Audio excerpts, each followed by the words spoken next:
જય શ્રી કૃષ્ણ. નમસ્કાર. આજે શ્રીમદ ભગવદ ગીતા વિશેની વાત કરવા જઈ રહી છું.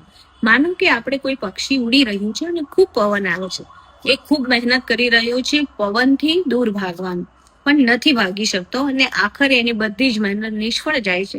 ભગવાનના શરણે જાય છે ને ભગવાન પવનને રોકી લે છે અને સેફ ડાળ એને આપી દે છે જ્યાં એ બેસી જાય છે. શ્રીમદ ભગવદ ગીતામાં પણ આવું જ કહે છે કે મારી શરણાગતિ કર. ચાલો બીજી વાત કરું કે આપણે ખૂબ કર્મ કરીએ છીએ પણ આપણને એનું ફળ નથી મળતું, ત્યારે આપણે ફેલ થઈએ છીએ, ત્યારે આપણે ખૂબ નાસીપાસ થઈ જઈએ છીએ કે હવે મારાથી કશું નહીં થાય. શ્રીમદ ભગવદ ગીતાના શ્લોકમાં આપણને એવું સમજાવે છે. અધ્યાય 2 શ્લોક 47, કર્મણીય વાધિકા રસ્તે માં ફળીશું કદાચ. તું કર્મ કર એટલે કે તું પ્રોસેસ કર, એના પછી રિઝલ્ટની ચિંતા તું ન કર. મિત્રો, શ્રીમદ ભગવદ ગીતાની આવી બધી વાતો સાંભળવા મારી સાથે કનેક્ટ રહો. જય શ્રી કૃષ્ણ.